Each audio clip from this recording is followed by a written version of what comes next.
Selamat pagi, saya sebagai peserta KKN ITERA periode 2021 akan menyampaikan materi biologi yaitu mengenal COVID-19. Yang akan kita bahas yang pertama yaitu awal kemunculan COVID-19, kedua coronavirus, struktur mekanisme masuknya virus, replikasi dan mutasi, ketiga gejala, keempat pencegahan, kelima perawatan. Awal kemunculan COVID-19 diawali pada bulan Desember tahun 2019 dengan laporan kasus pneumonia secara misterius yang terjadi di Wuhan, Provinsi Hubei.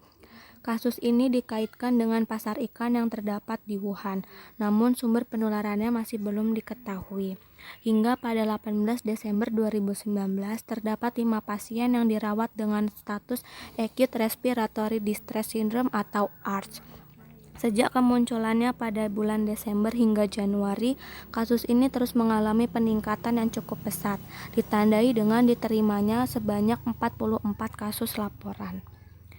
Tidak sampai 1 bulan, kasus ini telah menyebar di berbagai provinsi di Cina dan negara sekitarnya seperti Thailand, Jepang, dan Korea Selatan. Di Indonesia, kasus pertama dilaporkan pada 2 Maret 2020 dengan jumlah kasus sebanyak 2. Coronavirus. Virus merupakan senyawa asam nukleat yang terdiri dari komponen DNA atau RNA yang memiliki ukuran partikel sebesar 60 hingga 140 nanometer. Virus bukan merupakan makhluk hidup karena hanya memiliki komponen yang berupa asam nukleat dan protein pendukung. Maka kehidupan suatu virus bergantung pada keberadaan makhluk hidup lain, sehingga dapat disebut dengan obligate parasite. Struktur. Virus corona termasuk ke dalam famili Coronaviridae dengan ordo Nidovirales.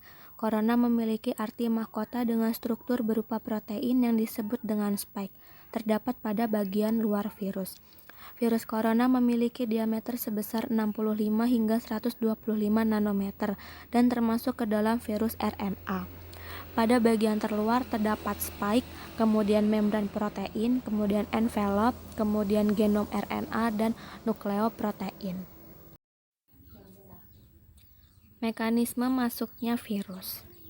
Virus akan mengkode glikoprotein pada permukaan yaitu protein spike yang kemudian akan berikatan dengan reseptor inang dan menjadi jalan masuknya virus ke dalam sel. Kemudian protease pada inang akan memecah protein spike yang akan menyebabkan terjadinya fusi peptida spike. Replikasi. Yang pertama yaitu tahap absorpsi. Pada tahap ini virus mulai menempel pada inangnya. Setelah menempel, virus akan mengeluarkan enzim lisosomi. Enzim ini akan menghancurkan atau membuat lubang pada sel inang. Kedua, tahap injeksi. Asam nukleat akan masuk ke dalam sel inang dan selubung virus akan tetap berada di luar. Setelah DNA masuk, maka selubung akan terlepas. Ketiga, tahap sintesis. Setelah DNA masuk, DNA akan mengambil kendali sel inang, kemudian akan mengubah protein menjadi kapsid virus. Keempat, tahap perakitan. Kapsid virus yang terpisah akan mengalami proses perakitan menjadi kapsid yang utuh. Kelima, tahap lisis. Dinding sel inang yang telah lunak dan pecah akan diikuti oleh pembebasan virus baru yang telah siap untuk mencari inang yang lagi. Mutasi. Mutasi merupakan perubahan materi genetik yang berpengaruh terhadap struktur dan cara kerja virus. Mutasi terjadi pada saat virus sedang melakukan replikasi dalam sel inang.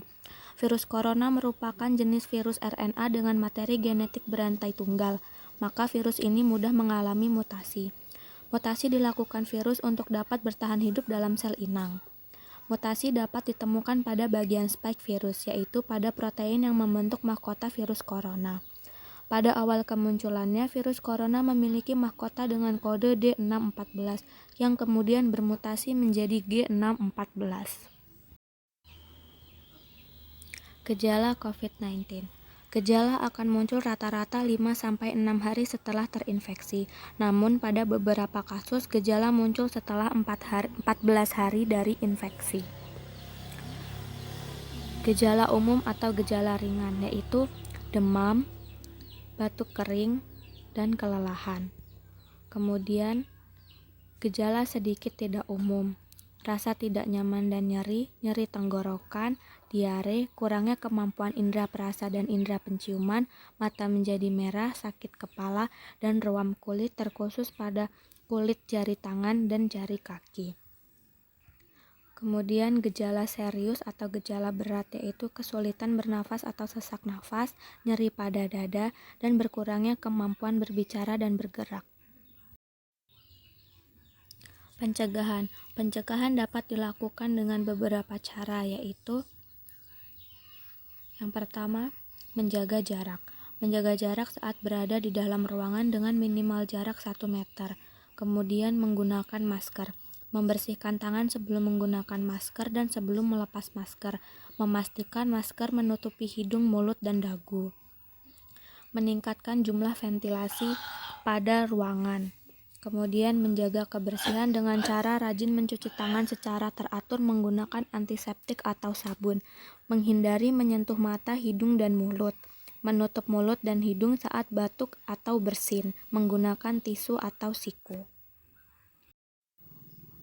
Perawatan.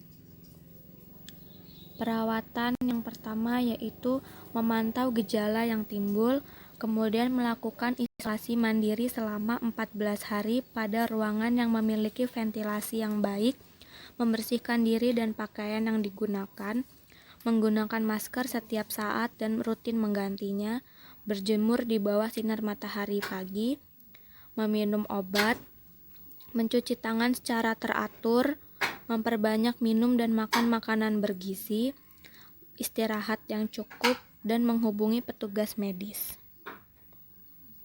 Terima kasih.